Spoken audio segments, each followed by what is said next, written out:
Gloire à Dieu. Église, si tu es là, je dis gloire à Dieu. Tenons-nous debout quand nous prions ensemble. Notre Père gracieux, nous voulons te dire merci pour ton amour. Merci pour avoir envoyé ton Fils unique dans ce monde de péché, pour mourir pour tout le monde, chacun de nous, sur la croix du calvaire. Et nous demandons, Seigneur, que le profit du sacrifice de Jésus vienne à tout le monde ce soir au nom de Jésus. Et que tout ce que le calvaire a pourvu, tout ce que Christ a pourvu lorsqu'il est mort à la croix du calvaire, que toutes ces choses soient nôtres au nom de Jésus. Pour notre esprit, pour nos âmes, pour nos corps, pour nos familles, pour nos bien-aimés, pour toute l'Église et pour ceux qui sont en train de venir encore. Nous demandons, Seigneur, que tes bénédictions déversent sur toutes les vies au nom de Jésus. Que tout le monde te découvre que tu es suffisant aujourd'hui et que tous les besoins de nos vies, tu puisses les prendre soin de ces besoins et que, Seigneur, de façon pratique et personnelle, la possession que tu as promis pour nous soit pour chacun de nous. Merci pour les ossements. Au nom de Jésus, nous prions. Un autre amen avant de vous asseoir. Merci, que le Seigneur vous bénisse. Asseyez-vous dans les bénédictions du Seigneur. Nous venons ce soir à quelque chose de très très significatif et de très très essentiel, afin que vous sachiez non seulement de savoir, mais de posséder, non seulement de posséder, mais de préserver quelque chose que Dieu amène dans votre cœur, dans votre vie. Et c'est ce qu'il fait au travers du sacrifice de Jésus sur la croix du calvaire. Et il est en train de nous dire ce soir que tout ce que le besoin peut être, tout ce que le besoin a été, qu'il y a de la suffisance au calvaire, il y a de la suffisance sur la croix, il y a de la suffisance en Christ. Que tout ce dont vous avez besoin dans le passé, tout ce dont vous avez besoin pour le moment, tout ce que vous aurez besoin de dans le futur, que le calvaire a toujours payé tout le prix et que tout est disponible pour vous. Et je prie que ce soir, le Seigneur ouvre vos yeux de compréhension et que vous voyez et que vous comprenez au nom de Jésus. Nous continuons la parole du Seigneur sur le sacrifice, son sacrifice, notre suffisance. Son sacrifice, notre suffisance. Tout ce dont vous pensez dans votre vie spirituelle, matérielle, physique, tout ce dont vous avez besoin, tous les besoins que vous avez, en regardant les gens autour de vous, vous regardez à celui-ci avec un besoin particulier de l'autre côté, quel que soit le besoin, le calvaire a déjà tout payé, le prix qu'il faut pour cela. Et gloire au Seigneur, il a payé le prix pour vous. Je dis, il a payé le prix pour vous. Et son sacrifice, notre suffisance. 1 Corinthiens chapitre 5, le verset 7. Et nous regardons son sacrifice, ce qu'il a fait pour nous. Il a dit, purgez maintenant le vieux levain, afin que vous soyez une pâte nouvelle, comme il l'a dit, que même Christ, notre Pâque, le sacrifice qui s'est sacrifié pour nous. Donc même Christ, le Fils de Dieu, même Christ, le Rédempteur, même Christ, le pourvoyeur de toute bénédiction, il est mort pour nous à la croix du calvaire et il a dit qu'il est notre Pâque. Vous rappelez-vous la Pâque lorsque vous êtes si vous êtes un lecteur de la Bible, un étudiant de la Bible, lorsque les enfants d'Israël étaient en Égypte et qu'ils devaient sortir de là-bas, ils devaient passer sur la terre promise et aller dans un lieu nouveau. Et alors la mort devait venir faire de ravages dans toutes les maisons sur la terre de l'Égypte, dans le pays de l'Égypte. Le Seigneur a dit que lorsque je verrai le sang, je passerai par-dessus toi. Et le Seigneur Jésus-Christ a été sacrifié comme l'agneau de Dieu qui ôte le péché du monde. Et lorsqu'il a fait cela, il a emporté les conséquences du péché que nous n'avons jamais commis. Et il est venu pour reverser, pour transformer, pour détourner tout ce que Adam a créé. Et maintenant il a dit que Christ, notre Pâque, Christ, l'agneau immolé, a été immolé pour nous et que ce sacrifice est suffisant. Ce sacrifice est plein. Ce sacrifice a de poids. dans le ciel et sur la terre. Éphésiens 5. Éphésiens chapitre 5, le verset 2. Il dit, et marchez dans la charité, à l'exemple de Christ, qui nous a aimés et qui s'est livré lui-même. Comment? Il s'est livré lui-même à Dieu pour nous comme quoi? Une offrande et un sacrifice de bonne odeur. Il est en train de nous dire ici que Christ, s'est offert, il s'est donné, il s'est soumis à la mort sur la croix du calvaire, et il est en train de se faire un sacrifice. Il s'est donné comme un sacrifice. C'est le sacrifice ultime, le sacrifice qui ôte la pollution du péché, la pénalité du péché et la méchanceté qui se trouve dans le péché, ou que le mal a amené par Adam et Ève. Et ainsi, il dit qu'à cause de son amour, il nous a aimés. Et il s'est donné lui-même. Non pas qu'il va le faire, il a déjà fait cela. Et le prix pour votre salut a été déjà payé. Le prix pour votre guérison a été déjà payé. Le prix pour votre sanctification, la sainteté a été déjà payé. Et le prix pour tous les besoins de vos vies a été déjà payé. Il s'est donné lui-même pour nous comme une offrande et un sacrifice de bonne odeur à Dieu. Et je prie que ce soir, non seulement ce soir, tous les jours de vos vies, que ce sacrifice de Christ soit effectif et efficace dans toutes les vies au nom de Jésus. Je crois que quelqu'un allait dire Amen. Et dans Hébreux 9, Hébreux chapitre 9, parlant du sacrifice de Jésus, et ce mot sacrifice a accompli. Et ce que cela doit faire dans ta vie, dans ta famille, dans la vie de chaque chrétien, ce que cela doit faire dans la vie de tout le monde qui vient au Seigneur. Il nous dit dans Hébreux 9 et le verset 24. Hébreux 9, 24, il dit que car Christ n'est pas entré dans le sanctuaire fait de main d'homme en imitant du véritable, mais il est entré dans le ciel même. C'est-à-dire que lorsqu'il a fait ce sacrifice, et ce sacrifice de bonne odeur, il est allé avec son sang dans le ciel lui-même. Et maintenant qu'ils devons apparaître, afin de comparaître maintenant pour nous devant la face de Dieu, pour comparaître pour nous devant la face de Dieu, pour nous comme notre avocat, notre défenseur, comme notre sacrifice, pour se présenter devant le Père comme notre substitut, pour nous comme celui qui a payé le prix pour notre péché ou pour nos péchés et la pénalité, la punition que devait amener le péché. Alors il est allé au ciel avec le sang de sacrifice et il apparaît devant il comparaît devant la présence du Père pour nous. Pour nous. Alors ainsi, et ce n'est pas pour s'offrir lui-même plusieurs fois, comme il y était même plusieurs fois, qu'il y est entré comme le souverain sacrificateur entre chaque année dans le sanctuaire avec du sang étranger, c'est-à-dire le sang des animaux. Autrement, il aurait fallu qu'il eût souffert plusieurs fois depuis la création du monde. Tandis que maintenant, à la fin des siècles, il a apparu combien de fois? Une seule fois, pour abolir le péché par son sacrifice. Ça, c'est ça. Voyez-vous, le sacrifice est mentionné ici. C'est ce que Christ a fait. Dieu merci, il a fait pour vous.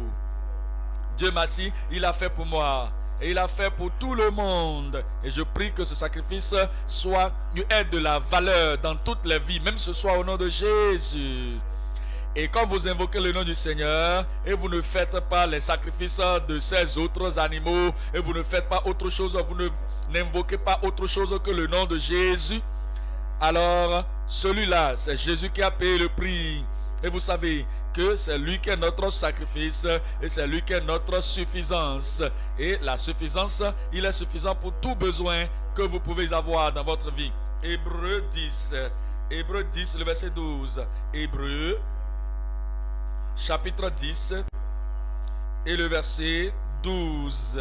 Il dit dans Hébreux 10, le verset 12, regardez ce que la Bible déclare. Lui, après avoir offert un seul sacrifice pour les péchés, il a offert un seul sacrifice, un sacrifice final, un sacrifice acceptable, un sacrifice complet, un sacrifice plaisant à Dieu pour les péchés, pour nos péchés, pour vos péchés.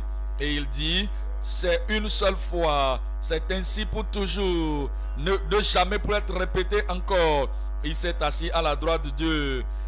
À partir de maintenant, attendant désormais que ses ennemis soient devenus son marchepied.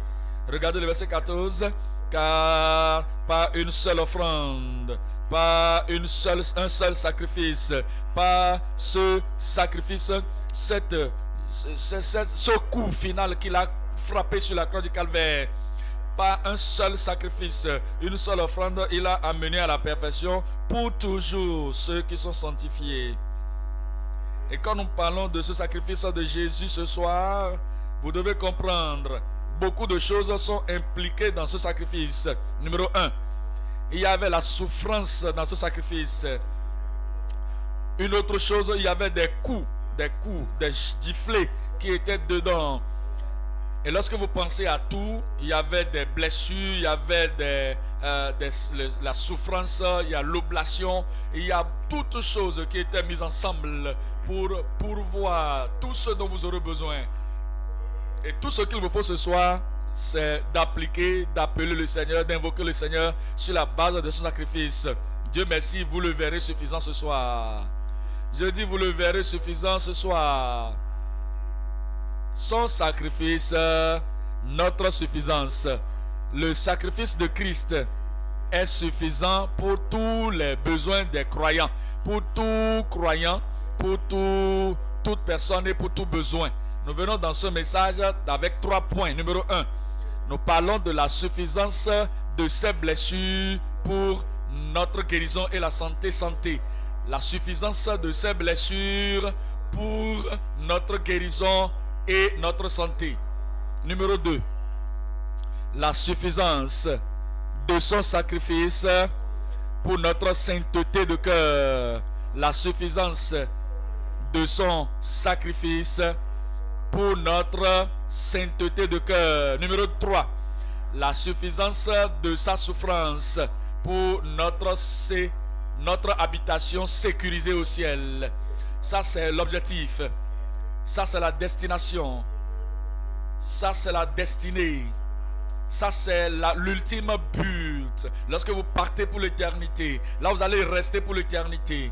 Et vous devez avoir une habitation au ciel pour toujours. Vous devez sécuriser cette place. Et la seule façon de le faire, c'est parce que Christ est déjà venu dans le monde et qu'il a porté votre pénalité, votre punition pour vous sécuriser une habitation là-bas au ciel. La suffisance de sa souffrance pour la sécurisation de notre habitation céleste. Numéro 1. La suffisance de ses blessures pour notre guérison et notre santé. Quelle que soit la santé, votre condition de santé, quel que soit le défi sur votre santé, les blessures de Christ sont suffisantes pour vous guérir et vous garder en santé, en bonne santé, très, très fort tous les jours de vos vies. Quelqu'un n'a qu'à dire Amen là-bas. Ésaïe 53. Ésaïe 53. Le verset 3. Il parle de Christ d'une façon, une perspective prophétique. Avant que Christ ait jamais venu dans le monde, il est en train de nous parler de ce que Christ devait faire.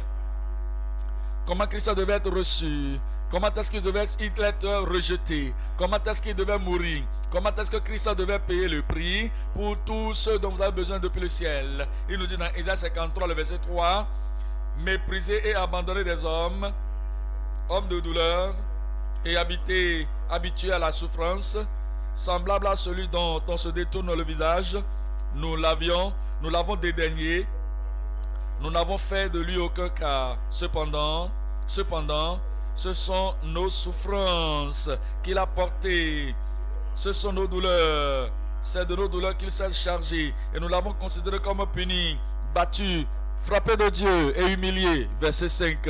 Mais il était blessé pour nos péchés, à cause de nos transgressions, à cause de nos péchés, les péchés de tout le monde entier et vos péchés en particulier. Il a été blessé pour vos péchés, les mains blessées, les pieds blessés, la tête blessée, le côté blessé, Et on l'avait percé, il était blessé pour nos transgressions, il a été brisé pour nos iniquités. Le châtiment qui nous donne la paix est tombé sur lui. Qu'est-ce qui suit? Lisez-moi le reste. Qu'est-ce qui reste? Dites-moi avec la voix d'un prédicateur. Et par ces meurtrissures, nous sommes guéris. Et les meurtrissures de Christ sont suffisantes pour nos guérisons. Il continue pour dire, dans le verset 6, nous étions tous errants comme des brebis. Chacun suivait sa propre voie. Et l'Éternel a fait retomber sur lui l'iniquité de nous tous. Vous venez aux côtés de Dieu. Vous venez aux côtés en accord avec le Seigneur. Et le Seigneur a déposé vos iniquités sur lui. Vous avez dit, oui, je suis d'accord. Oui, Seigneur, je crois. Oui, Seigneur, j'accepte cela. Et le salut serait votre immédiatement au nom de Jésus. Dans le verset 7, il a été maltraité, opprimé. Et il n'a point ouvert la bouche. Quel exemple pour nous. Quel exemple pour toi. Après que tu sois venu dans le royaume de Dieu. Et que maintenant tu es oppressé. Tu es opprimé, tu es affligé, on te refuse tes droits, tu n'ouvres pas ta bouche pour parler à qui que ce soit, mais tu vas dans la prière et le Seigneur va exaucer tes prières. Les oppressions seront emportées, les afflictions seront enlevées et toutes les persécutions, vous allez les surmonter au nom de Jésus. Il a été opprimé, il a été maltraité, il a été opprimé, mais il n'a pas ouvert la bouche, semblable à un agneau qu'on mène à la boucherie, à une brebis muette devant eux qui l'attendent. Il était muette. Il était muet. Il n'a point ouvert la bouche. Comme la parole de Dieu nous rassure d'une façon prophétique, regardant à l'arrivée du Seigneur Jésus-Christ, ce qu'il allait faire, il a dit que par ces meurtrissures, nous avions été guéris. Il a emporté nos souffrances, nos douleurs, nos hontes. Il a emporté nos douleurs, nos maladies. Il a tout emporté. Regardez l'accomplissement dans Matthieu 8. Matthieu chapitre 8, le verset 16. Matthieu 8, 16. La Bible déclare au verset 16 que lorsque le soir, comme ce soir, je dis comme ce soir, le soir, on lui amena, ou on amena auprès de lui plusieurs démoniaques. Il chassa les esprits par sa parole et il guérit. Combien parmi eux? Il guérit combien parmi de nous? Il guérit tous ceux qui sont malades, afin que s'accomplisse ce qui avait été annoncé par Isaïe le prophète. Il a lui-même, Jésus, Christ, il dit il parle de la guérison du corps ici. Il a pris nos infirmités et s'est chargé de nos maladies. Il a emporté vos maladies plus longtemps, vous n'allez plus les transporter. Il emporte votre charge, vous n'allez plus les porter. Il emporte les oppressions, vous n'allez plus les emporter. Il emporte les jougs, vous n'allez plus les emporter. Il a emporté les douleurs et les malédictions et vous n'allez plus les porter. Dieu merci, quelqu'un là-bas est libre ce soir. Je dis Dieu merci, quelqu'un là-bas est libre ce soir. Parce que Jésus-Christ, il a porté nos douleurs. Et il a été blessé. Il a été blessé, les meurtrissures nous guérissent. Regardez maintenant ce que Pierre dit. 1 Pierre 2, verset 24. 1 Pierre 2, verset 24. 1 Pierre 2, verset 24. Il dit que lui qui a porté lui-même nos péchés en son corps sur le bois, c'est ce que le calvaire a fait. Il dit que c'est lui-même, Jésus, le Christ, lui-même le maître de toutes circonstances, lui-même le Messie espéré, lui-même le substitut, lui-même notre sauveur, lui-même notre rédempteur, qui lui-même a porté nos douleurs, nos péchés en son corps sur le bois, afin que mort au péché, nous vivions pour la justice. Et il dit que lui par les meurtrissures, comment? Dites-moi ce qu'il suit. Lui par les meurtrissures, dites le reste. Faites cela, rendez cela personnel maintenant. Lui par les meurtrissures duquel je suis guéri au nom de Jésus. Quand vous croyez à ceci, je ne dis pas que si vous croyez. Non, je parle à des croyants ce soir. Je dis je parle à des croyants ce soir. Je ne dis pas si vous croyez, mais lorsque vous croyez. Où sont les croyants ce soir? Où sont les croyants? Où sont-ils ce soir? Vous êtes où? Je ne dis pas si vous croyez, je dis puisque vous croyez à cela, puisque vous croyez à cela, parce que vous croyez à cela, par ces meurtrissures, vous êtes guéris au nom de Jésus. Toutes les promesses de guérison que le Seigneur a jamais faites, le Dieu Tout-Puissant a jamais donné dans l'Ancien Testament et dans le Nouveau Testament, tout ce qui a été dit, a été coordonné, est venu à son point culminant lorsque Jésus est allé à la croix du Calvaire. Et ce que Dieu a dit qu'il allait faire, guérir votre corps, garder votre corps en bonne santé. Maintenant, vous regardez au Calvaire et vous exigez ce qui a été déjà donné par le Calvaire, et le Calvaire va résoudre tous les problèmes de maladie dans vos corps, dans vos vies, au nom de Jésus. Alors ainsi, lorsque vous regardez aux promesses de guérison dans la Bible, toutes dans l'Ancien et dans le Nouveau Testament, vous allez découvrir que c'est par ces meurtrissures que ces promesses seront accomplies. Exode 15, le verset 26. Exode 15, 26. Exode 15, le verset 26, la Bible déclare que si tu écoutes diligemment la volonté, la voix de l'Éternel ton Dieu, et que tu donnes ton cœur tout entier à ce qu'il dit dans ta parole, et si tu écoutes attentivement la voix de l'Éternel ton Dieu, et si tu fais ce qui est droit à ses yeux, je ne mettrai sur toi aucune des maladies que j'ai mises sur les Égyptiens, car je suis l'Éternel qui te guérit. Vous regardez, il dit ici, c'est le Dieu Tout-Puissant qui parle lui-même ici. Si tu écoutes attentivement la voix de l'Éternel ton Dieu et que si tu fais ce qui est droit à ses yeux, attendez un moment. Vous n'avez pas toujours fait ce qui est droit aux yeux de Dieu, mais comprenez, c'est pour cela que Jésus est venu. C'est pour cela qu'il est venu, pour accomplir sur la croix la loi de Dieu pour vous. Et puisqu'il a accompli la loi de Dieu pour vous, comme votre substitut, le Dieu Tout-Puissant vous regarde maintenant et il met la justice de Dieu, de Jésus en vous. Et la condition que vous n'avez pas pu pourvoir, Jésus a déjà pourvu à cette condition. Je dis, le Christ a déjà pourvu à cette condition pour vous. Et maintenant, il dit que les conditions sont pourvues à votre sujet par le Seigneur Jésus-Christ, par votre substitut, par celui qui a porté vos péchés, vos douleurs. Il dit, si tu prêtes l'oreille à un commandement, que tu observes toutes les lois, je ne te frapperai d'aucune des maladies dont j'ai frappé les Égyptiens. La maladie qui tue les gens dans le monde ne viendra pas à toi. Le Seigneur va te guérir de ces maladies. Il va te libérer de ces maladies. Et il continue disant, car je suis l'Éternel qui te guérit. Ça, c'est le cachet. Il va te garder en bonne santé au nom de Jésus. D'un côté, il y a la guérison. De l'autre côté, il y a la bonne santé. De l'autre côté, il emporte les maladies qui sont là. Et de l'autre côté, il les garde loin de vous pour que ces maladies ne reviennent plus. Comme je vois une congrégation en bonne santé. Je dis, je vois une congrégation en bonne santé. Vous serez en bonne santé au nom de Jésus. Votre famille sera en bonne santé au nom de Jésus. Et vous n'allez pas mourir la mort des autres au nom de Jésus. Psaume 103. Psaume 103. Le verset 1. Mon âme, bénis l'Éternel. Que tout ce qui est en moi bénisse son Saint-Nom. Mon âme, bénis l'Éternel et n'oublie aucun de ses bienfaits. Tous ses bienfaits. Parce que il est notre suffisance. Il est notre suffisance. Suffisant pour tout profit. Il est suffisant pour toute requête. Suffisant pour toute requête de prière. Il dit que maintenant le verset 3, c'est lui qui pardonne toutes tes iniquités. Combien d'iniquités va-t-il pardonner? Et qui guérit combien de tes maladies? Toutes tes maladies. Gloire au Seigneur, c'est déjà arrivé. C'est lui qui délivre ta vie de la fosse et qui te couronne de bonté et de miséricorde. C'est lui qui rassasie de bien ta vieillesse. Il y a de la suffisance ce soir ici. Je dis à la suffisance ce soir ici. C'est lui qui satisfait, qui rassasie de bien ta vieillesse, qui te fait rajeunir comme l'aigle. Il va renouveler votre vie. Il va emporter toute maladie et toute infirmité, toute oppression de votre corps qui vous a dérangé jusqu'à l'heure même au nom de Jésus.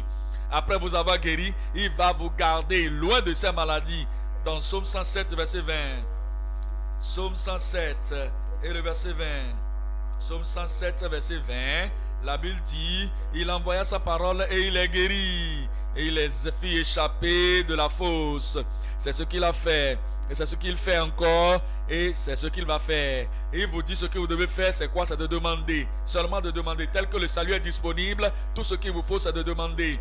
Le pardon est disponible. Tout ce qu'il vous faut, c'est de demander.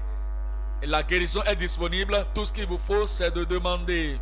La victoire est disponible. Tout ce qu'il vous faut, c'est de demander. Il nous dit dans Jérémie 33. Jérémie 33. Le verset 3, Jérémie 33, verset 3, invoque-moi et je te répondrai et je te montrerai de grandes choses, des choses cachées que tu ne connais pas. Dieu merci, ce soir c'est votre soirée. Regardez le verset 6, voici, je lui donnerai la guérison et la santé. Il nous a donné la guérison et il parle de la santé. Il dit, je lui donnerai la guérison et la santé et je les guérirai. Et je leur ouvrirai une source abondante de paix et de la fidélité. Et maintenant, Christ est venu dans ce monde. Vous savez, vous connaissez bien l'histoire. Il est allé faisant du bien partout où il allait. Il faisait du bien, guérissant tous ceux qui étaient opprimés par le diable. Parce que Dieu était comment? Avec lui. Et avant qu'il ne quitte la terre, il nous a donné l'utilisation de son nom. Il a dit tout ce que nous demandons en son nom sera donné. Nous avons le nom de Jésus. Je dis nous avons le nom de Jésus. Et c'est ce nom, il y a le salut. Et dans ce nom, il y a la guérison. Et dans ce nom, il y a l'exaucement aux prières. Et dans ce nom, il y a la joie. Et dans ce nom, il y a la paix. Et dans ce nom, il y a les possessions de toutes les promesses du Seigneur. Et ce soir, c'est cette soirée où vous allez recevoir tout au nom de Jésus. Actes des Apôtres, chapitre 3, Acte 3, verset 6. Acte 3, le verset 6. Puis alors Pierre lui dit, je n'ai ni argent ni or, mais ce que j'ai, je te le donne. Au nom, dites-moi, quelqu'un n'a qu'à me dire ce qui est sûr. Au nom de, répétez-moi ça, au nom de, dites-le que Satan entende, au nom de, que le ciel entende, au nom de, que ce nom pénètre toute maladie autour de nous ici, au nom de Jésus-Christ de Nazareth, lève-toi et marche. Et il le prenant par le bas, la main droite, et le fit lever. Au même instant, quelqu'un n'a qu'à dire au même instant, ses pieds et ses chevilles devinrent fermes. D'un saut, il fut debout et se mit à marcher. Il entra avec eux dans le temple, marchant, sautant et louant Dieu. Tout le peuple le vit marchant et ils vont te voir ce soir. Je te verrai ce soir. Je verrai la guérison sur ton corps ce soir, la délivrance sur ton corps ce soir, la domination sur toi ce soir. Et il dit que tout le peuple voyant cela, il le vit marcher et louant Dieu. Il reconnaissait que c'était celui qui était assis à la belle porte du temple pour demander l'aumône. Et ils furent remplis d'étonnement et de surprise au sujet de ce qui lui était arrivé. Les gens seront étonnés à ton sujet. Mais rappelez-vous, ce n'est pas les maîtrises de Jésus-Christ. Et lorsque les gens vont vous voir, après cette aube du nouveau commencement, du nouveau départ, ils vont être étonnés à votre sujet. Ils seront étonnés à votre sujet. Et ils vont dire, ah, est-ce que c'est lui? Verset 11. Comme il ne quittait pas Pierre et Jean, tout le peuple étonné a couru vers eux au portique dit de Salomon.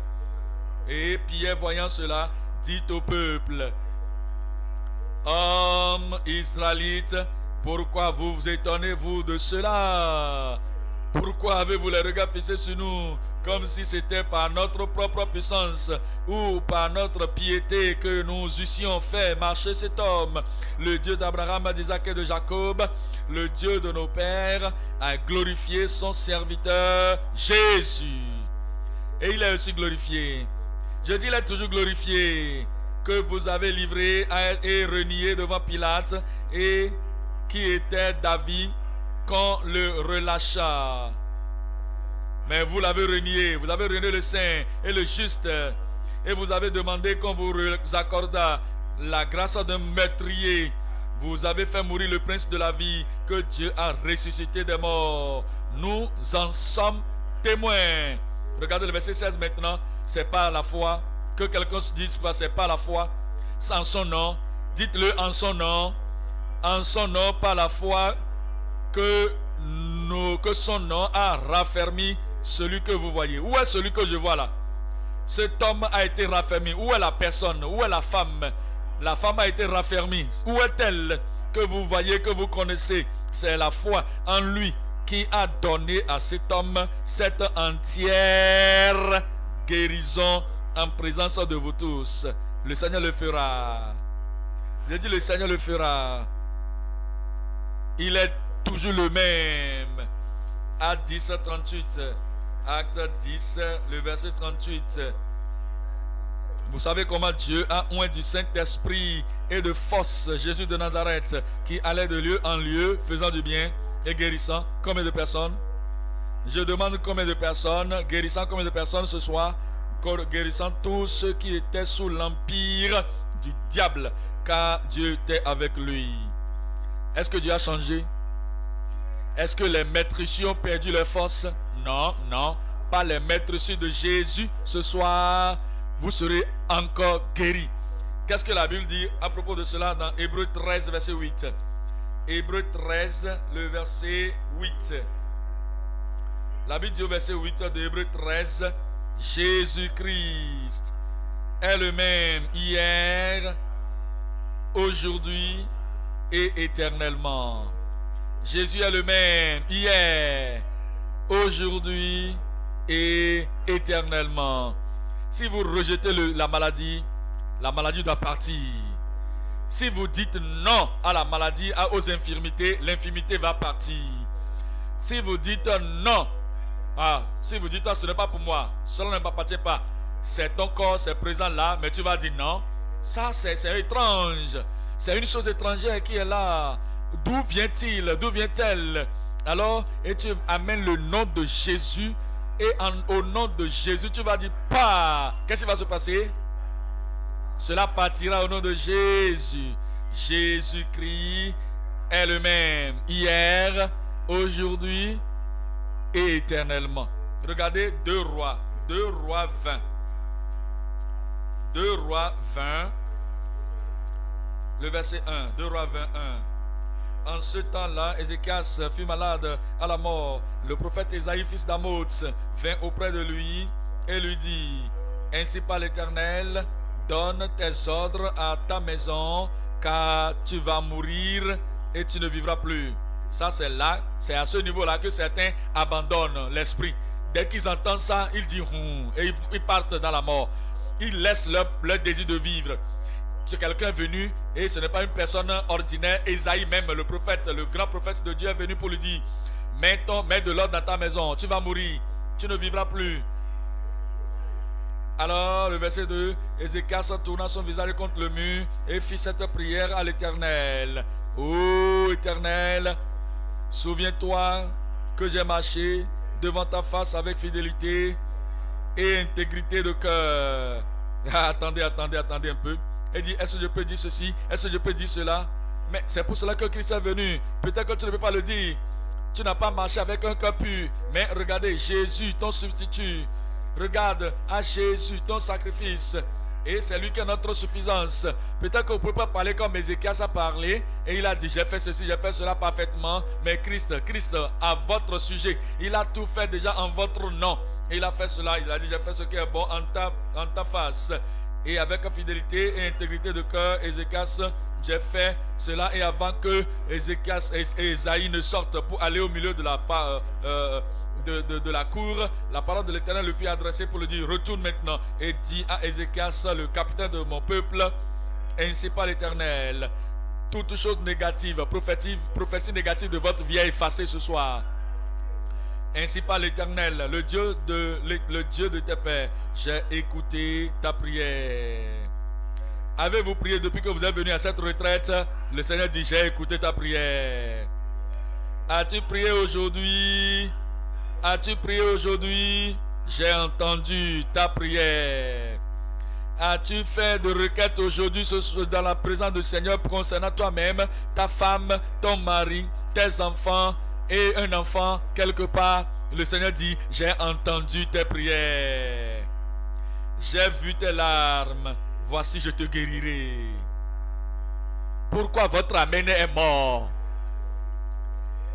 Voici je te guérirai. Le troisième jour, tu monteras à la maison de l'Éternel. Et j'ajouterai à tes jours. Comment? Dites-le maintenant pour vous-même.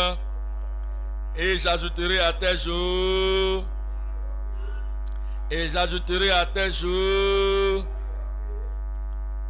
15 années. Beaucoup d'années encore pour servir le Seigneur. Beaucoup d'années encore pour servir le Seigneur au nom de Jésus. Et Christ a fait cela, Christ a fait cela, Christ a fait cela. Il a pourvu à ça à cause de son sacrifice.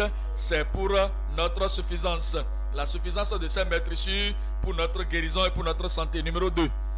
Point numéro 2. La suffisance de son sacrifice pour notre sainteté de cœur. Tout ce que le Seigneur a exigé dans l'Ancien Testament, dans le Nouveau Testament, Christ est venu accomplir toutes ces choses en votre nom et en mon nom. Il a demandé la sainteté de cœur, et Christ est venu pour pourvoir à cela pour vous et pour moi. Et ce sacrifice de Jésus-Christ est suffisant. On n'a pas besoin d'ajouter la psychologie, d'ajouter la philosophie, d'ajouter l'effort humain. Non, Christ a déjà tout pourvu. Et quand vous venez au calvaire et que vous êtes sous le sang purificateur, le sang transformateur, le sang qui lave plus blanc que la neige, il va vous sanctifier, vous purifier et vous serez saints. Regardez Lévitique 20 verset 7. Lévitique 20 verset 7 dit: sanctifiez-vous et soyez saints. Vous vous sanctifierez, vous serez saints, car je suis l'Éternel votre Dieu. Vous observerez mes lois et vous les mettrez en pratique. Je suis l'Éternel qui vous sanctifie. Et Jésus-Christ est l'intermédiaire. Il est le moyen par lequel la purification, la puissance purificatrice de Dieu œuvre dans votre vie. Et au travers du sacrifice, il vous rend pur, il vous sanctifie. Et c'est l'interprétation de Lévitique que nous venons de lire. Venez maintenant dans Hébreux 10. Hébreux chapitre 10, le verset 10. Hébreux 10, 10. Hébreux chapitre 10 et le verset 10. La Bible déclare que c'est en vertu de cette volonté. C'est en vertu de cette volonté que nous sommes sanctifiés par l'offrande du corps de Jésus-Christ une fois pour toutes. Voilà le sacrifice. Et c'est le sacrifice qui nous rend saints.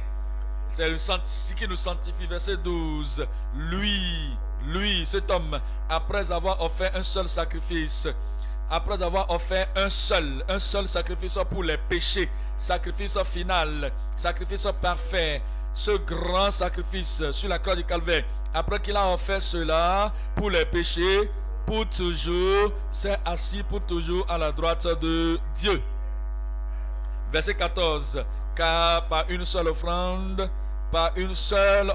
un seul sacrifice, par une seule offrande, il a amené à la perfection pour toujours ceux qui sont sanctifiés.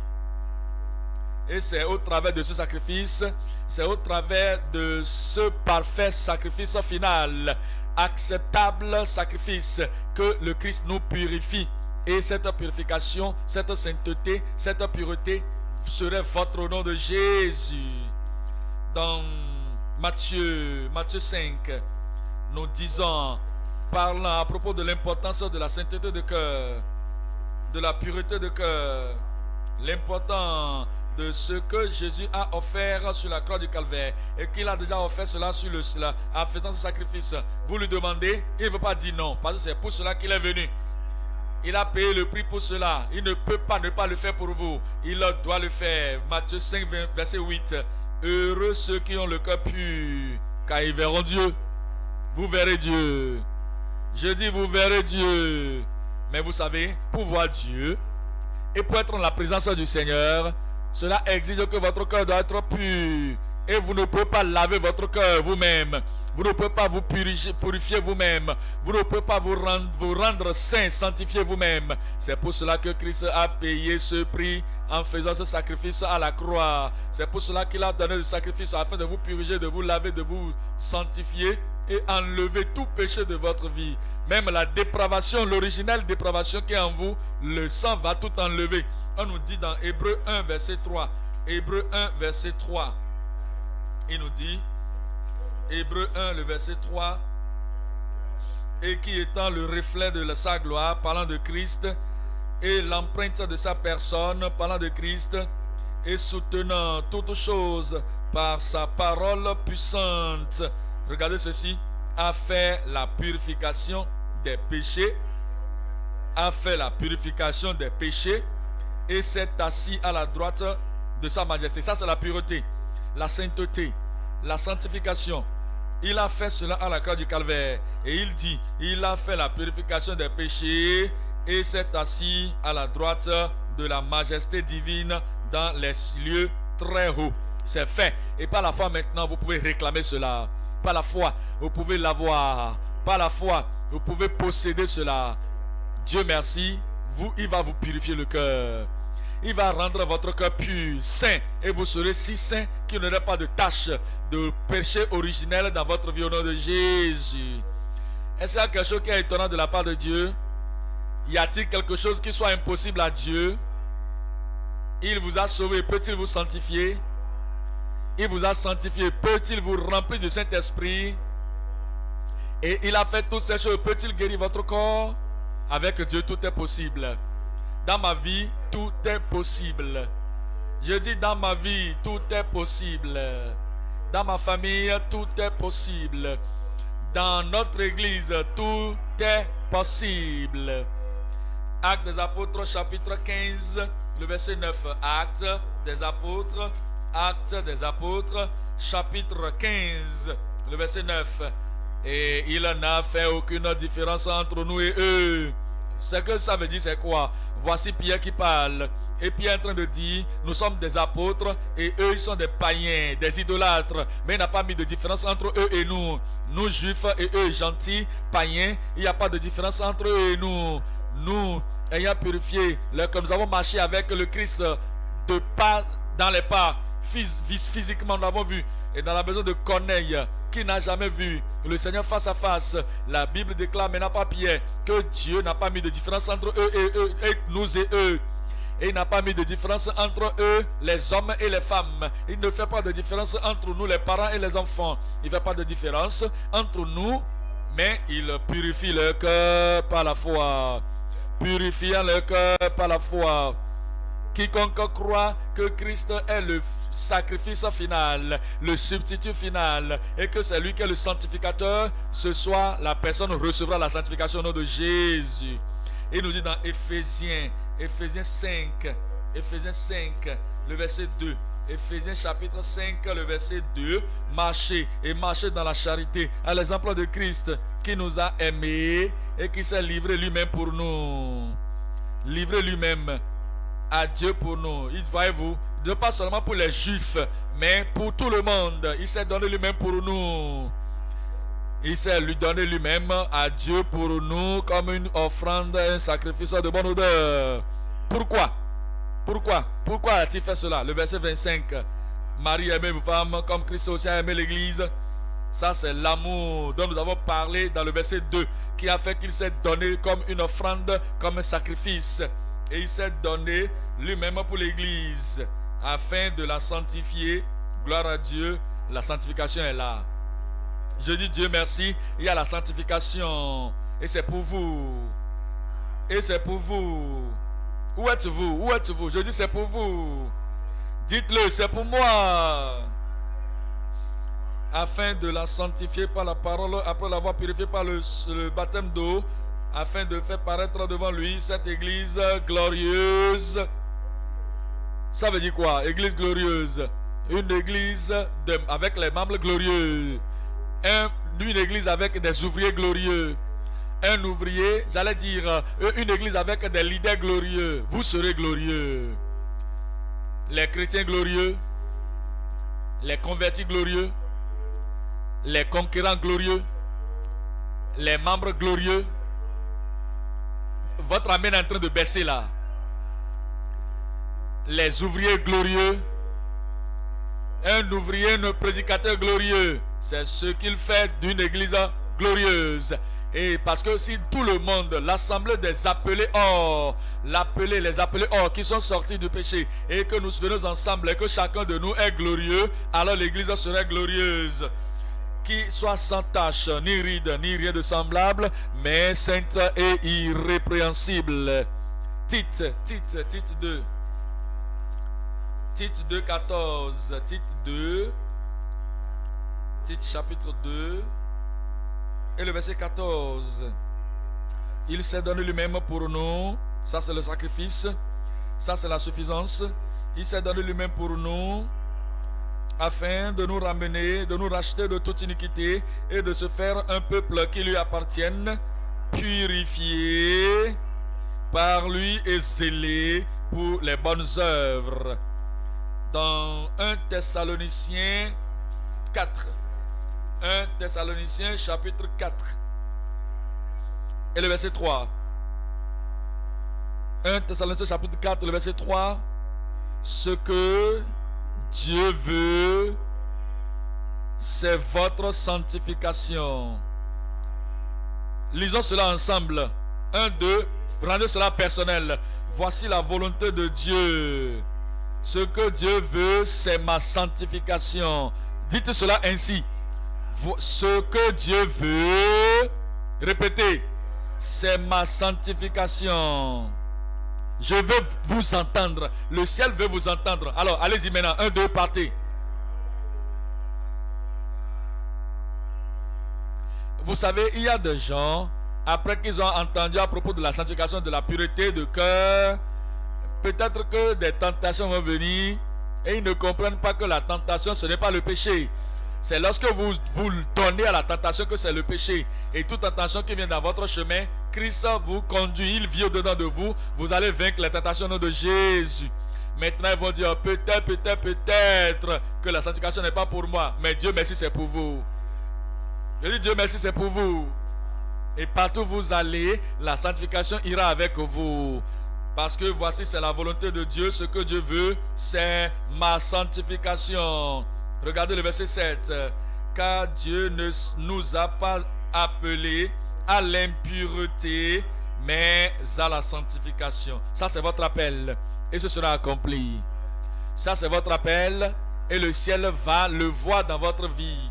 Et nous allons le voir dans votre vie au nom de Jésus. 1 Pierre 1, verset 14. 1 Pierre 1, verset 14. 1 Pierre chapitre 1, le verset 14. Comme des enfants obéissants, Dieu merci, ça c'est des enfants que vous êtes, des enfants que veut que vous soyez et des enfants que vous êtes. Je dis que ce sont des enfants que vous êtes. Quelle sorte d'enfants nous sommes? Quelle sorte d'enfants sommes-nous? Comme des enfants obéissants. Ne vous conformez pas aux convoitises que vous aviez autrefois lorsque vous étiez dans l'ignorance. Ces jours d'ignorance sont partis au nom de Jésus. Mais puisque celui qui vous a appelé est saint, vous aussi soyez saints, car dans toute votre conduite, selon qu'il est écrit, soyez, vous serez saints car je suis saint. Vous serez saints car je suis saint. Il a fait cela et ce sera votre possession. Romains chapitre 6, le verset 6. Romains 6, le verset 6. Romains 6, 6. Sachant que vous devez savoir ceci de façon expérientielle. Vous devez savoir cela personnellement. Vous devez savoir cela en contactant et en vous connectant au Christ et au calvaire. C'est votre sacrifice et votre substitut. C'est lui qui est le sanctificateur. Sachant que notre vieil homme a été crucifié avec lui, afin que le corps du péché fût détruit, pour que nous ne soyons plus esclaves du péché, pour que nous soyons plus que vainqueurs, pour que nous soyons des vainqueurs, des triomphants, pour que nous ne soyons plus serviteurs du péché, car celui qui est mort est libre. Nous sommes morts avec Christ. Nous sommes morts avec Christ. Il est libre du péché. Verset qui suit dit et devez voir que vous êtes morts dans le péché, mais vivants en Dieu à travers Christ Jésus notre Seigneur. Le verset 12. Que le péché ne règne donc point dans votre corps mortel, et n'obéissez pas à ses convoitises. Ne livrez pas vos membres au péché comme des instruments d'iniquité, mais donnez-vous vous-même à Dieu comme étant vivants de mort que vous étiez, et offrez à Dieu vos membres comme des instruments de justice. Car le péché n'aura point de pouvoir sur vous. Le péché n'aura point de pouvoir sur moi. Le péché n'aura point de pouvoir sur toi. Regardez cela. Maintenant le verset 16. Ne savez-vous pas qu'en vous livrant à quelqu'un comme esclave pour lui obéir, vous êtes esclave de celui à qui vous obéissez, soit du péché qui conduit à la mort, soit de l'obéissance qui conduit à la justice. Mais grâce soit rendue à Dieu. Le ciel est en train de dire merci à Dieu pour vous. Paul est en train de dire merci à Dieu pour vous. Nous sommes en train de dire merci à Dieu pour vous. Vous n'êtes plus ce que vous étiez. Je dis, vous n'êtes plus ce que vous étiez. La grâce est venue dans votre cœur. Le sacrifice a eu effet dans votre cœur. Je dis merci à Dieu pour vous. Je rends grâce à Dieu pour vous. Et le ciel va continuer de rendre grâce à Dieu pour vous au nom de Jésus. Mais Dieu, la grâce a rendu à Dieu de ce que, après avoir été, le passé, après avoir été esclave du péché, vous avez obéi de cœur à la règle de doctrine dans laquelle vous avez été instruit. 18 maintenant, ayant été affranchis du péché, vous êtes devenus esclaves de la justice. Verset 22. Mais maintenant, étant affranchis du péché et devenus esclaves de Dieu, vous avez pour fruit la sainteté et pour la fin, la vie éternelle. Vous continuez à regarder à Jésus, de ce que Jésus a fait, et ce serait permanent dans votre vie au nom de Jésus.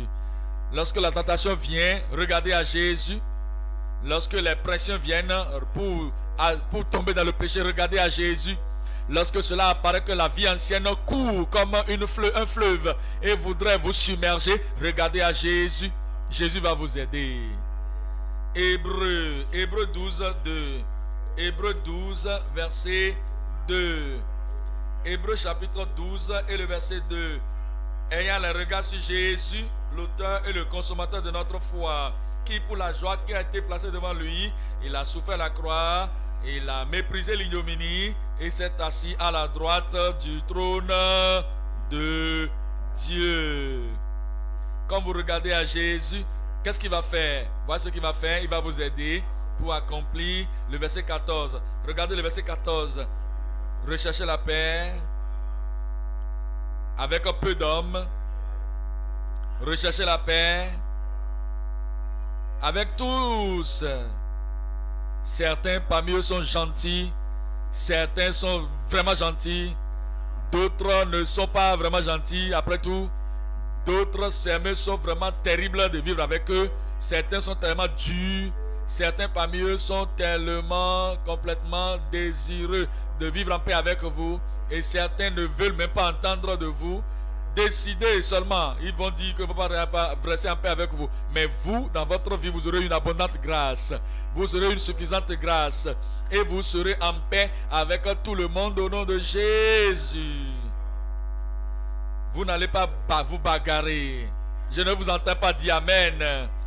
Vous n'allez pas commencer, vous n'allez pas attiser le feu de la bataille. Et si quelqu'un commence par se bagarrer, vous allez éteindre cela avec la paix dans le pays au nom de Jésus. Recherchez la paix avec tous et la sanctification sans laquelle personne ne verra le Seigneur. Toutes ces choses, le Seigneur l'a pourvu pour nous et il a pourvu cela pour vous et c'est suffisant. Et ce soir, cette nuit, toutes les fois que vous allez évoquer le nom du Seigneur, vous verrez la provision du Seigneur, la grâce du Seigneur, toutes choses qu'il a pourvues pour voir la croix du calvaire, et vous verrez cela suffisant dans votre vie. Ce sera ainsi au nom de Jésus.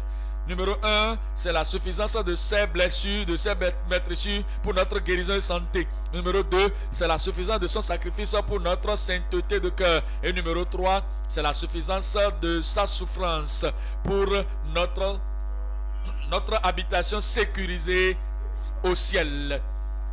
Nous voyons maintenant 1 Pierre 2. 1 Pierre 2, le verset 21. 1 Pierre 2, le verset 21. Il dit que c'est à cela que vous avez été appelés, parce que Christ aussi a souffert pour nous. Christ aussi a souffert pour nous. Mettez cela fait personnel. Rendez cela personnel. Christ aussi a souffert comment? A souffert pour moi. Nous vous laissons un exemple afin que vous suiviez cette trace. Verset 22. Lui qui n'a point commis de péché, et dans la bouche duquel il ne s'est point trouvé de fraude. Lui qui injuriait ne rendait point d'injure. Il n'a pas rendu le coup. Lorsqu'il a été insulté, injurié, il n'a pas rendu le coup. Lorsqu'il a été metté dans l'assaut, il n'avait pas rendu le coup. Lorsqu'il a été révoqué, j'allais dire méprisé, il méprisait de retour. Les pharisiens sont venus pour se moquer de lui et faire des choses négatives. Il était rempli d'amour. Vous serez remplis d'amour au nom de Jésus. Il dit, lorsqu'il a été injurié, il a été méprisé, il a été maltraité, il n'a pas injurié de retour, ne faisant pas de menaces, mais ne se remettait à celui qui juge justement. C'est lui qui a porté lui-même nos péchés en son corps sur le bois, afin que, mort au péché, nous vivions pour la justice. Lui par les maîtrises duquel vous aviez été guéris. Il a souffert et il a souffert pour vous. Chapitre 3, le verset 18. 1 Pierre, chapitre 3 et le verset 18. Christ aussi a souffert une fois pour les péchés. Il n'a jamais commis de péché, mais c'est pour les péchés que vous avez commis qu'il a souffert. Et nous parlons de sa souffrance pour qu'il peut sécuriser une habitation pour vous au ciel. Car Christ aussi a souffert une seule fois pour nos péchés, le juste pour les injustes, afin de nous amener à Dieu, ayant été mis à mort quant à la chair, mais ayant été rendu vivant quant à l'esprit. Il a souffert et il a fait cela pour vous. 1 Pierre 4, le verset 1. 1 Pierre 4, le verset 1.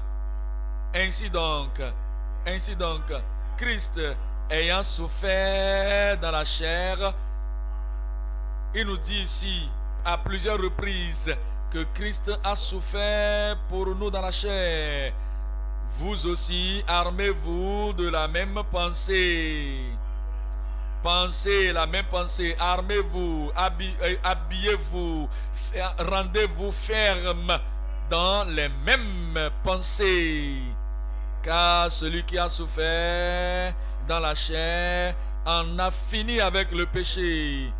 Il a fini, il a stoppé, il a arrêté le péché, afin de vivre non plus selon les convoitises des hommes, mais selon la volonté de Dieu pendant le temps qui lui reste à vivre dans la chair. Dans 1 Pierre chapitre 1 verset 3. La raison pour laquelle Christ a souffert pour nous, c'est pour vous donner une place au ciel, une demeure au ciel. 1 Pierre 1 le verset 3. Béni soit Dieu le Père de notre Seigneur Jésus-Christ, qui selon sa grande miséricorde nous a régénérés pour une espérance vivante par la résurrection de Jésus-Christ d'entre les morts. Regardez cela maintenant dans le verset 4. Point d'héritage qui ne peut ni se corrompre, ni souiller, ni flétrir, lequel, dites-moi ce qui suit, lequel vous est réservé dans les cieux. Est-ce que vous irez là-bas? Irez-vous là-bas? Lorsque vous serez là-bas, vous trouverez que le Seigneur vous attendait depuis. et qu'il a réservé, un héritage qui ne va pas flétrir. Il a réservé ça là pour vous au nom de Jésus, qui a été réservé par la puissance de Dieu, étant gardé par la foi pour le salut prêt à être révélé dans les derniers temps. Et en réalité, ce qu'il a fait, c'est quoi? Il commence par écrire votre nom dans le livre, dans le registre céleste. Le registre céleste. Et après cela, il reste à vos côtés. Il vous reste à vous garder, vous préserver, vous donner tout ce qu'il faut, l'encouragement qu'il faut, la grâce qu'il faut, le besoin qui a pourvu et la suffisance pour vous, afin que lorsque votre nom est écrit là-bas, vous aussi vous irez là-bas en la fin des temps. Et vous allez répondre présent lorsque votre nom sera appelé. Lorsque les noms seront appelés dans le registre, vous serez là pour répondre présent au nom de Jésus. Luc chapitre 10, le verset 20. Luc 10, verset 20. Luc 10, le verset 20. Toutefois, cependant, ne vous réjouissez pas de ce que les esprits vous sont soumis, mais réjouissez-vous de ce que vos noms sont écrits dans le livre, dans les cieux. Vous savez, il y a des gens qui n'ont pas lu toute la Bible. Et ils disent que ceux qui seront en vie, lorsque Jésus était en vie, ceux qui étaient en vie, avant qu'il n'aille mourir à la croix du Calvaire, il dit que eux, personne n'était né de nouveau. Et ils disent que au jour de la Pentecôte est venue, ils étaient nés de nouveau. Regardez-moi cela. Il parlait aux 12, aux 70, et il dit ici, réjouissez-vous, non pas seulement parce que les esprits vous sont soumis, mais réjouissez-vous parce que vos noms sont écrits dans les cieux. Ça veut dire qu'ils étaient sauvés. Le ciel là, vous serez là-bas. Je dis Dieu merci, vous serez là-bas. C'est pour cette raison que Jésus est allé avant vous et vous irez là-bas. Je dis c'est pour cela qu'il est allé avant nous. Et là où il est parti, vous serez là-bas, vous allez le suivre. Où est Jésus maintenant? Je demande, où est-ce que Jésus se trouve maintenant? Regardez Luc 24, verset 51. Luc 24, verset 51. Et il arriva. Cependant, pendant qu'il les bénissait, il se sépara d'eux et fut enlevé où? Au ciel. Enlevé au ciel. C'est là-bas il est maintenant. Actes des Apôtres a aussi parlé de ça. Actes chapitre 1. Acte 1, verset 9. Acte 1, verset 9. Et lorsqu'il a parlé ces choses, a dit ces choses, après avoir dit cela, il fut élevé pendant qu'il le regardait et une nuée le déroba à leurs yeux. Et pendant qu'ils avaient les regards fixés vers le ciel, pendant qu'ils s'en allaient, voici deux hommes vêtus de blanc leur apparurent et eux aussi ils ont dit, homme galiléen, pourquoi vous rasez-vous à regarder au ciel ce Jésus, notre sauveur, ce Jésus, le substitut, ce Jésus, le sacrifice, ce Jésus, le sanctificateur, ce Jésus, le berger qui a été enlevé au ciel du milieu de vous. Enlevé au ciel du milieu de vous, reviendra de la même manière comme vous l'avez vu allant au ciel. Et il dit que là où il est, vous serez là-bas. Je dis là vous serez. Je ne vous entends pas dire amen. Je dis vous serez là-bas au nom de Jésus. Jean chapitre 17. Jean 17, le verset 21. Jean 17, 21, il dit, afin que tous soient un, comme toi, Père, tu es un en moi, et comme je suis en toi, afin que eux tous soient en eux, un en nous, pour que le monde croie que tu m'as envoyé, et je leur ai donné la gloire que tu m'as donnée, afin qu'ils soient un, comme nous sommes un, moi en eux et toi en moi, afin qu'ils soient parfaitement un, et que le monde connaisse que tu m'as envoyé et que tu les as aimés comme tu m'as aimé. Verset 24, Père, je veux que là où je suis, ce que tu m'as donné, soit aussi avec moi. Où est-il? Je demande où est Jésus? Où est-ce que vous serez? Tu seras avec qui là-bas? Avec Jésus. C'est ça. Il dit que afin que ce que tu m'as donné sois avec moi là où je suis, afin qu'il puisse contempler ma gloire, qu'il voie ma gloire, la gloire que tu m'as donnée depuis la fondation du monde, parce que tu m'as aimé avant la fondation du monde. Ça, c'est le désir de Christ. Ça, c'est notre but, c'est notre désir, c'est notre besoin de servir le Seigneur. C'est la raison pour laquelle nous sommes sauvés. C'est la raison pour laquelle nous continuons d'être sauvés. Et c'est la raison pour laquelle nous persévérons. Parce que lui, celui qui endurera jusqu'à la fin, c'est lui qui sera sauvé.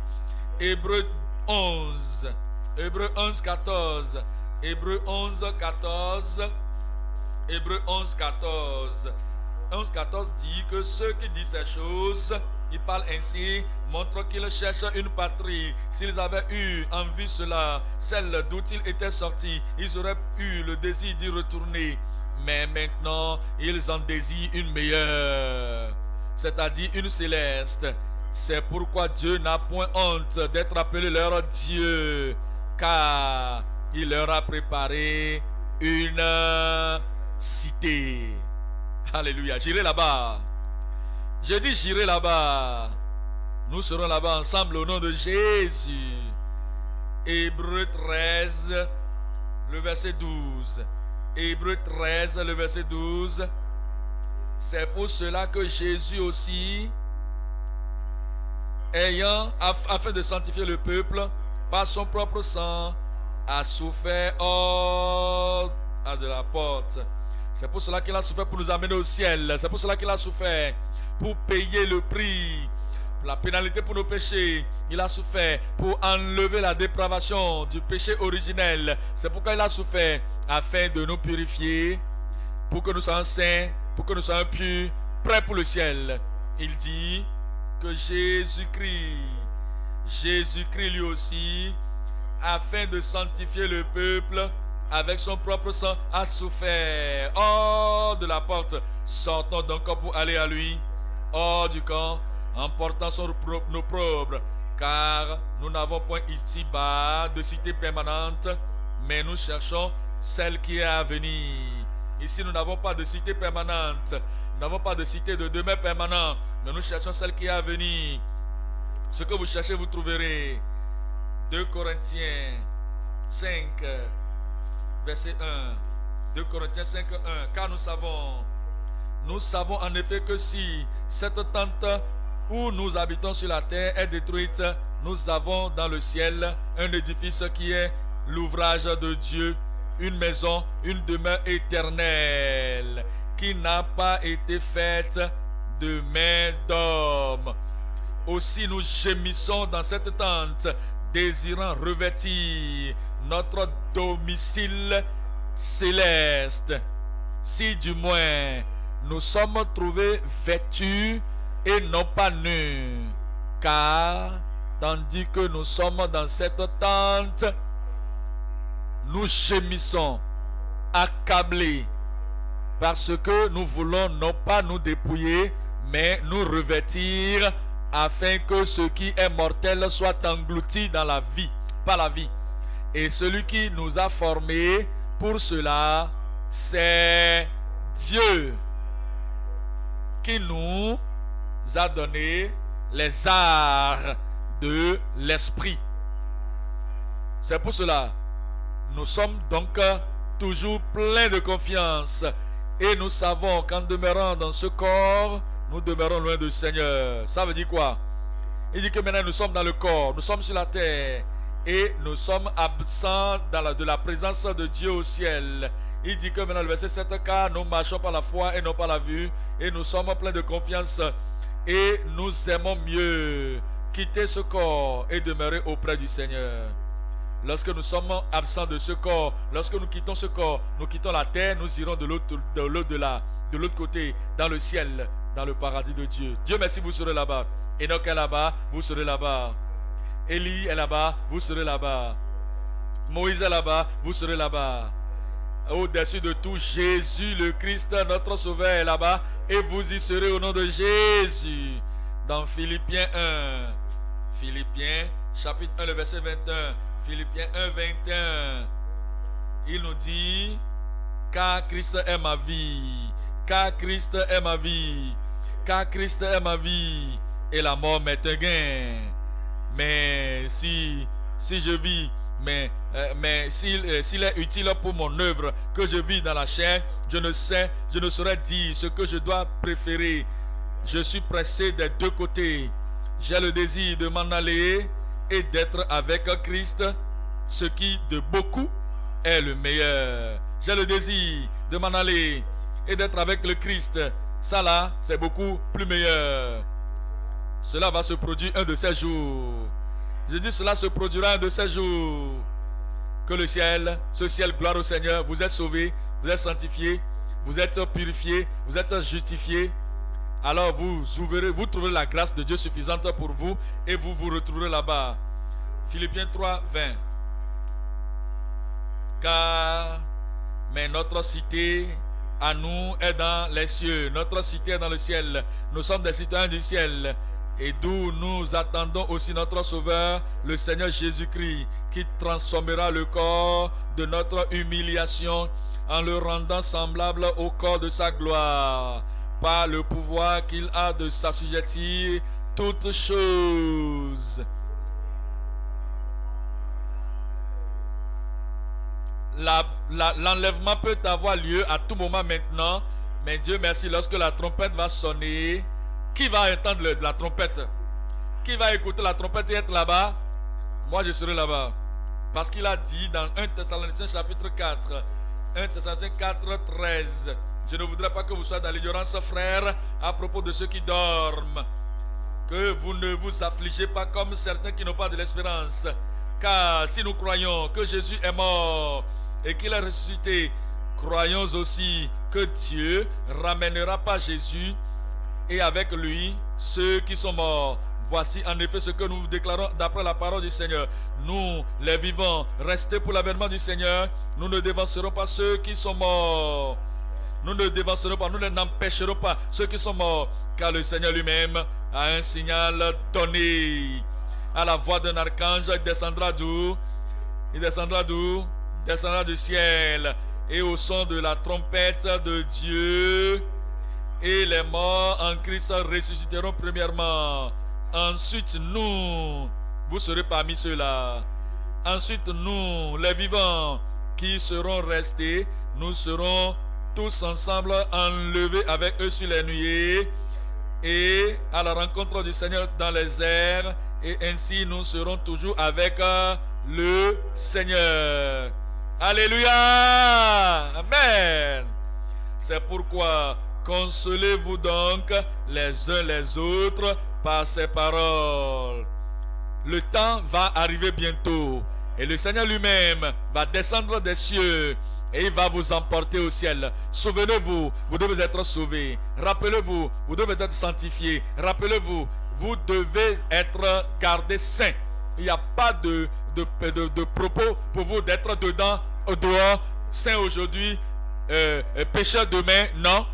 La grâce est disponible à tout moment et vous pouvez continuer d'être saint à tout moment. Même maintenant, la grâce est là. Il vous donnera la suffisante grâce et d'abondante grâce au nom de Jésus.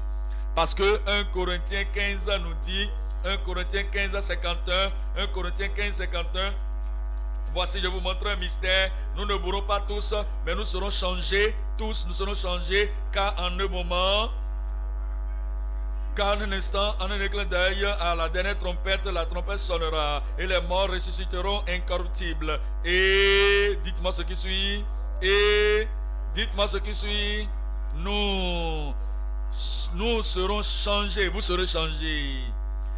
Vous sortez de ce monde, et vous allez rencontrer le Seigneur dans les airs au nom de Jésus, pour aller au ciel. Je serai là, vous serez où? Je dis, je serai là, où es-tu? Je serai là, où es-tu? Tu seras là-bas au nom de Jésus. Pourquoi ne pas te mettre debout maintenant pour dire à Dieu, Seigneur, oui, il y a d'abondantes grâces disponibles pour moi. Il y a de la grâce suffisante pour moi.